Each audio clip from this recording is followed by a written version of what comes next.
It really didn't matter what kind of horses it was. She almost preferred, with the exception of maybe her own family, being around the horses. And then you'd see her at FEI events, you'd see her at pony club events.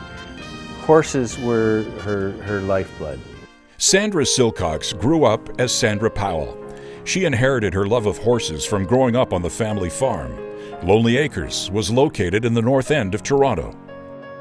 Sandra's self-confidence and sense of humor were apparent at an early age. She was with Toronto North York Pony Club, I was with Eglinton Pony Club, and she started calling me a baby. And she's probably the only person on the face of the earth that could have gotten away with that, because as recently as just prior to her passing, she was still calling me a baby. So I found it a compliment. Sandra married Robert Sillcox in 1954. They had 3 children, daughters Dana and Paige, and son Scott. Family was number one, but horses were a close second.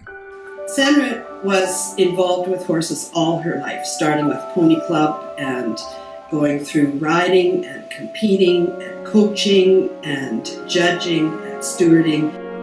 The Sillcox family moved into Grandview Farm in 1963. Over the years, it became a wayward home for horses. Sandra once bought a horse for $1 at the Royal Winter Fair to save it from a trip to the slaughterhouse. Not a horse to her. It was a friend and a companion and someone who she could speak for. And she did. She spoke for the horses. One of Sandra's passions was her father's vintage carriage collection.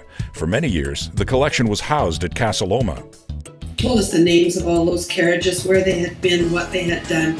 She was immensely proud of that collection, and it was a privilege to see all those carriages housed in one spot. Sandra created Equine Canada's Steward Program and developed the FEI Steward Program in Canada. Sandra wanted it done properly, wanted it to be fair for everyone, wanted everybody to follow the rules to the letter. And I would say she was the first bulldog Spruce Meadows type steward that we had here in Eastern Canada, and she was ahead of her time. Sandra's no-nonsense reputation led to key steward roles on the world's biggest stages. As an FEI representative, Sandy really stood Canada in good stead. She was one of the first that had the experience of chiefing at Atlanta, at Sydney, for Pan Am Games, and all of those moments she used to mentor and help people coming along learning the ropes of being an FEI steward.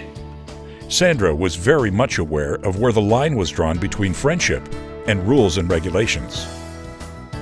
Once you got to know her, she's the nicest, loveliest person in the world. She was just great to know. But when it came to her job as a steward and you were the exhibitor, she's still very friendly, but you're not going to push her around at all. And she was correct. She was always correct. We were the ones trying to push her.